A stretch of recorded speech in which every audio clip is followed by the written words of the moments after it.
Well, welcome back, everyone. And Sylvia, thank you for introducing us to the collective impact framework.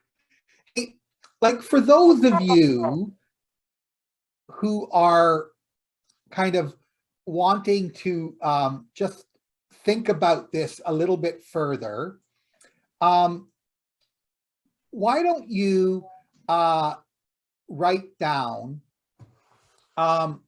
these words? Just everybody have a piece of paper and a pen, or, but again, like I like to have these memorized. And it's kind of a homework I'm going to leave you for next week, that you just memorize them. Okay, a common agenda, shared measurement, mutually reinforcing activities, continuous communication, and the backbone organization. And throughout the next few days, we're going to take you in some detail. Like for instance, on Thursday, Thursday for you, I'm going to spend quite a bit of time talking about how does one develop a common agenda. Sylvia is going to talk for quite a bit of time. How does one go about developing a shared measurement? We're going to talk about mutually reinforcing activities and continuous communication and the backbone organization. And I share that because, what is important to recognize is that we want to, maybe we can go to the next slide, Isaac.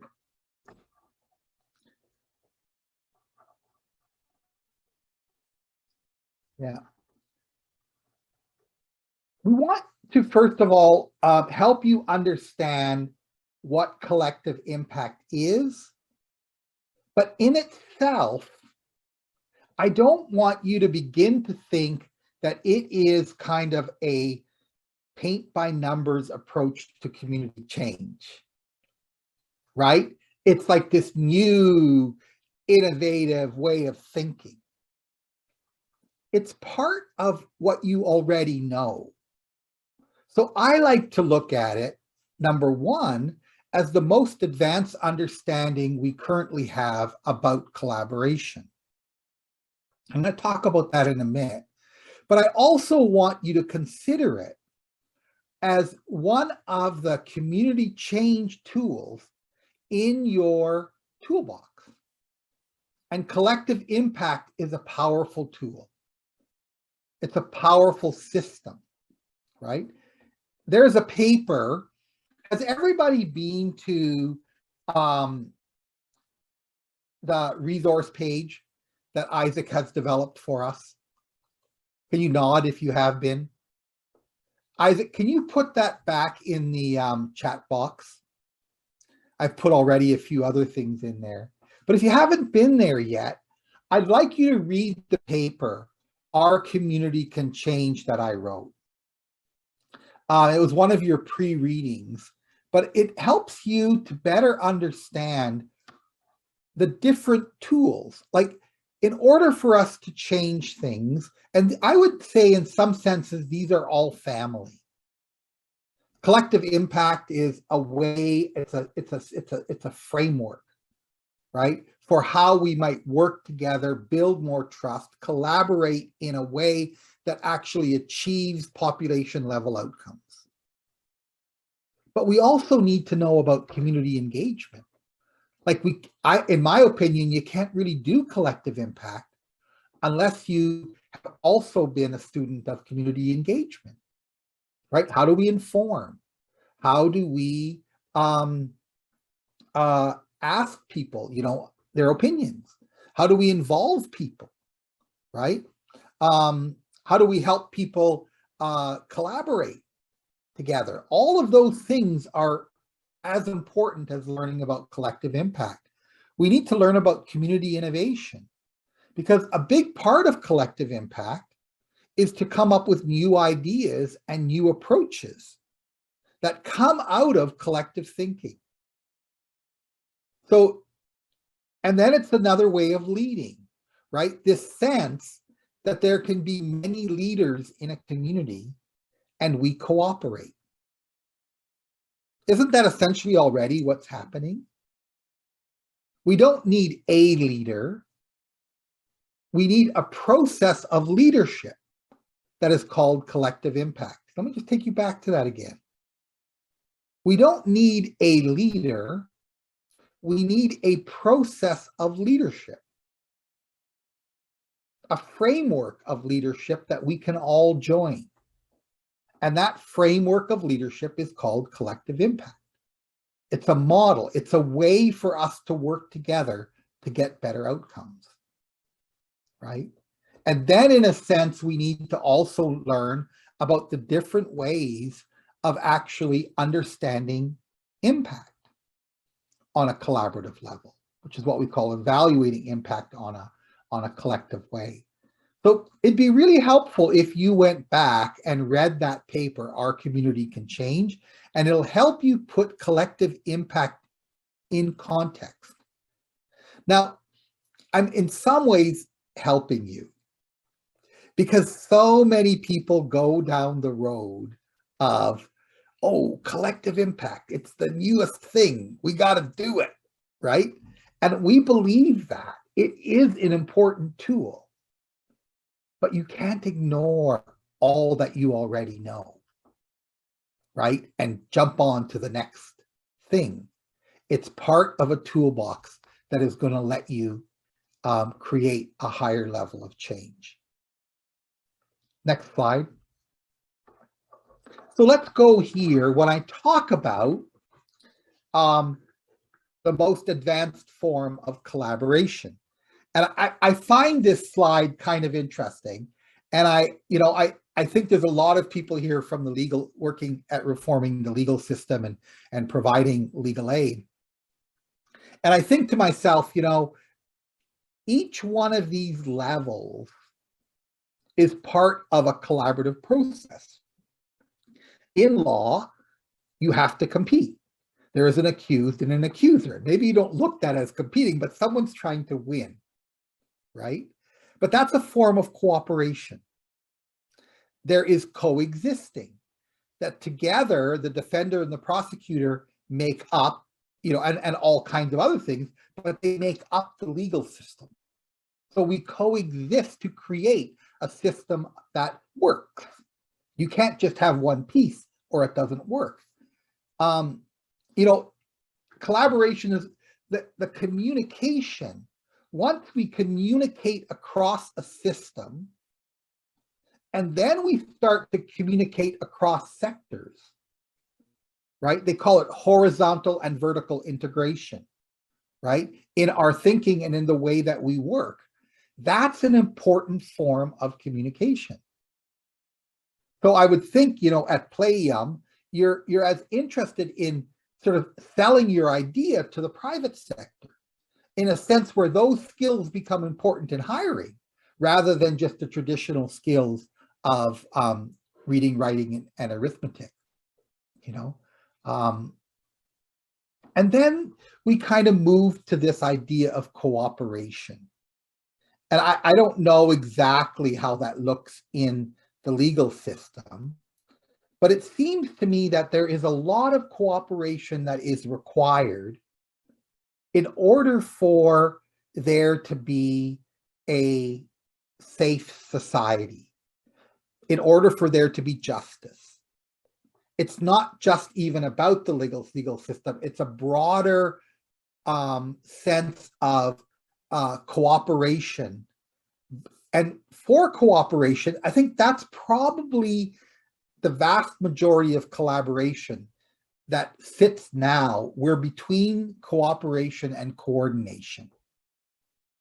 And so we communicate together. We bring people together from a sector to talk, to learn, to, come up with ideas, but mainly we're cooperating.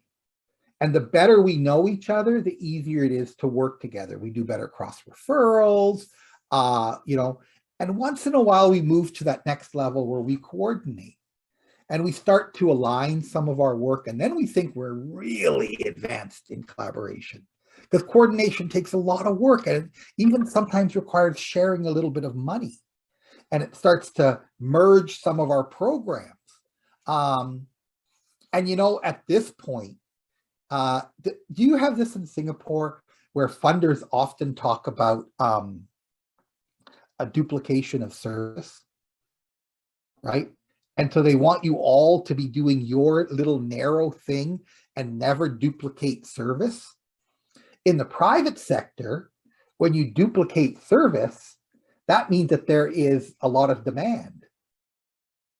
In the public sector, when we duplicate service, somehow we're doing something wrong, right? And in many ways, in the private sector, duplication of service there is kind of a healthy competitiveness that allows things to get better and stronger. But we don't allow for that in the same way in the not-for-profit or even public sector. But you see how we're moving along the spectrum all the way to when we start to collaborate. Now we're actually having a co-mission. So imagine for Playum, when you want to create the skills of the 21st century, and we want them to be adopted, not only in the minds of the children that we're teaching, but we want society to adopt them and for them to be important to everyone, right? So then we're starting to help education systems to think different. We're starting to think about employers to think different. We're looking at investors like governments to think differently. But this is where collaboration starts to set in. And it's not just collaboration this way, right, horizontally, but it's also collaborating vertically. And you're starting to look at bringing the different sectors to play. Now, again, going back to the previous slide, when we talked about community engagement, one of the things that we really emphasize is the need to bring in people with lived and living experience into this. So when we start to coordinate and collaborate, we're starting to collaborate and coordinate across a variety of sectors. So we're doing it within the not-for-profit sector. Let's say if we're taking the leadership, or if it's government taking leadership, then we include the not-for-profit sector or government, depending on which one. We're including the private sector, and we're including people with lived and living experience in our coordination, because we're wanting to bring the people who might most benefit from the change that we want to see. If we want better access to services for migrant workers, then we need to bring migrant workers into our coordination and collaboration. So it's a broader kind of perspective. And eventually we move to kind of an integrated vision. So it's not necessarily programs, but it might be integrated planning, which is what we will call a common agenda. So you can imagine if you go across sectors and you start to integrate your planning and you come up with a common agenda to make Singapore the best place in the world for migrant workers. I just keep coming back to that because we've been talking about that recently. Or, that we make Singapore a place that where all children are thriving, right? Or, you know what I mean? We look at the different issues, and that ultimately is what the common agenda is. It's the integration level. And now we're starting to think together. Anybody, if you remember Lee Iacocca? Anybody hands up? Anybody nod your head? Anybody remember him? Tangai does. Tangai? Am I pronouncing it right? Tangai? Tanguy. Tanguy. Yeah. Okay, Tanguy. It's so Lee Iacocca came into Chrysler Motor. I don't know if anybody remembers Chrysler. And he saved the company. He was like the inventor of the minivan, right? And what he did is he brought the company together and he reminded them why they existed. And it was essentially to get families safely to where they want to go. And that's when they came up with the minivan. And then the whole company got this vision of how do we get families safely where they need to go. And he created a thriving company. Imagine if we were able to align our services and our thinking across sectors. Now let's just go to the next slide. It's really in this spectrum here, this coordinate, this collaborate, this integrate. Now is where we're talking about collective impact. So that's where we are at this advanced level of thinking. Okay, next slide. Okay, getting there. So you notice how that blue line, that blue box goes from only a little bit of trust when you compete. It gets a little bigger when you coexist. And then when you get all the way down to that back box, coordinate, collaborate, and integrate, there's a whole lot of trust. That's what that blue is supposed to be representing. Well, investing in that growth is critically important. Trust requires time. It requires us learning together, thinking together. It requires us having conflict and resolving them. And it's the central component to collective impact. We're trying to get the system to work together. Now go to the next slide and look at turf. So here we have a lot of turf at the compete. You know what turf is? That's mine. Don't touch it. That's mine. That's my job. You don't get involved in my job. Our organization does that, not yours, right?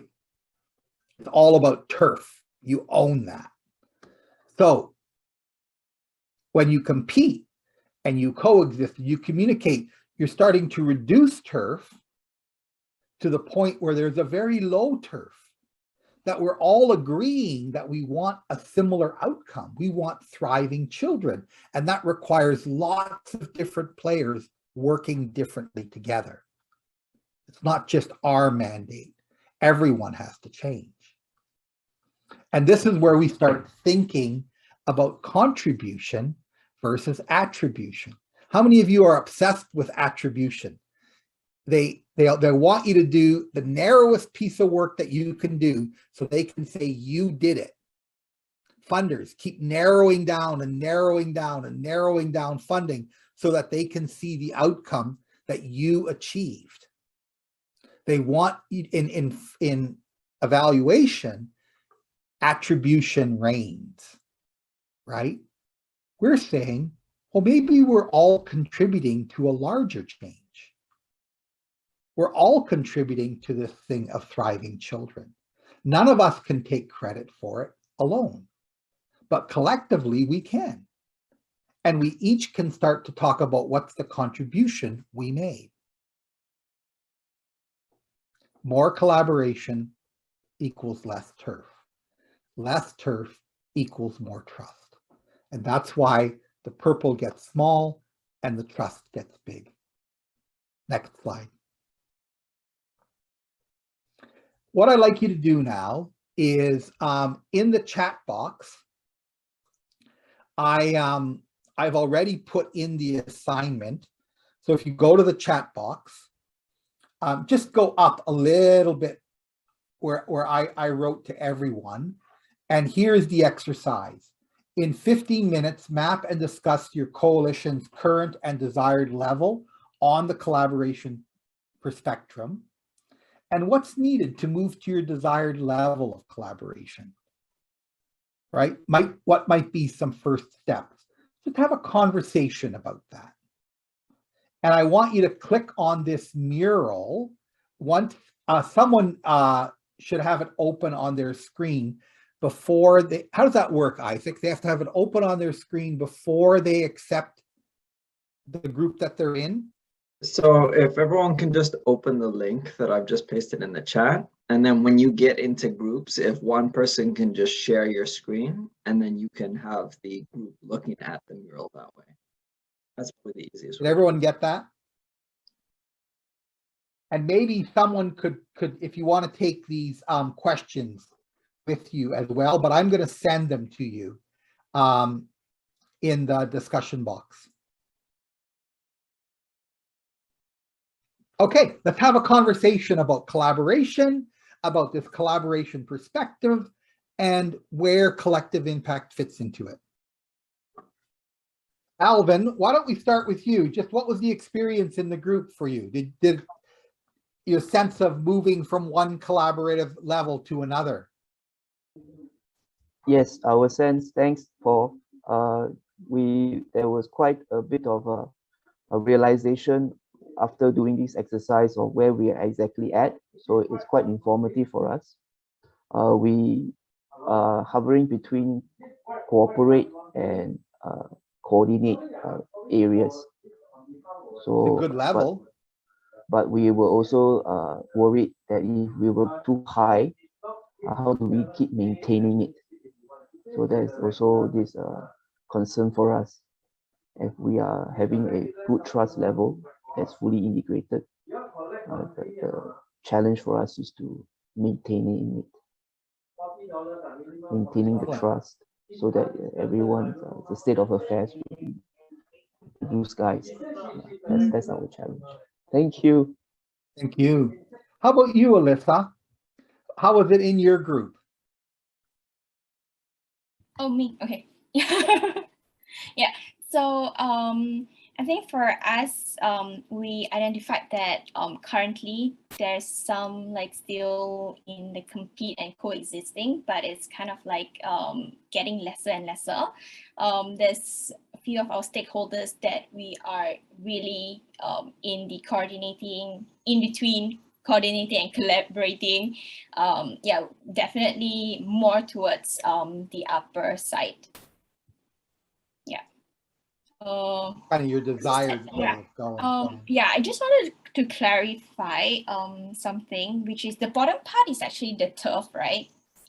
So when we are actually as we move towards integration, I wanted to understand a bit better how come the turf is getting tighter. It really means that there's less turf. That's kind of what we mean by tighter, that we begin to agree. So therefore there's less turf. It's tighter. Okay. Instead of looser, where there's more turf. Sorry, Sylvia?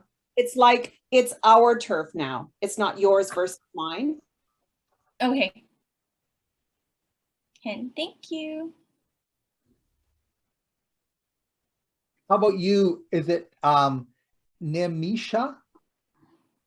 Nimisha. Nimisha. Did I get it right? How do I pronounce your name? Yes, no, that's right. Thank you very much. Nimisha, okay.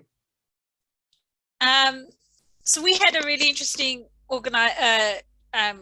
chat. We were talking about, from the perspective of the Law Society, about some of the areas that might be more on the collaboration areas and exploring how they could move towards integration. That's very advanced. I, as part of Conjunct Consulting, and also listening to some of the points we made, often deal with clients that may be on different spectrums and helping them to try and move along that spectrum. And quite often it may not necessarily driven by an organizational view, but it could be individuals, because I'm thinking of things as very personal relationships.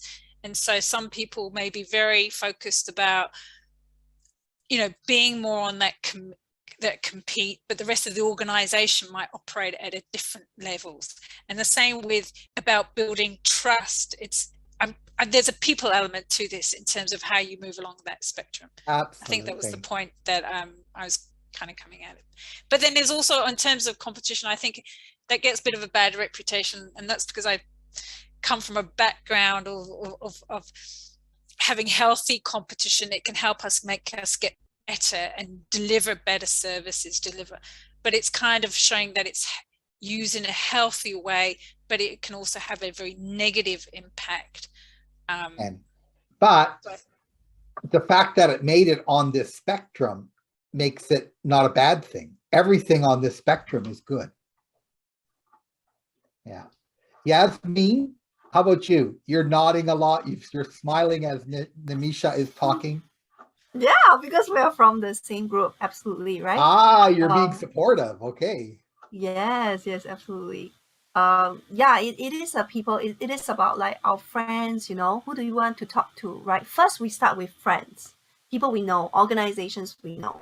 We are comfortable with starting like that, right? And then do we want to approach these organizations that we are not so familiar with, right? And then when they approach you, what do they want, you know, right? How are we going to have that kind of working relationship, you know? What is it in for me? Not just at the individual level, but at the organization level.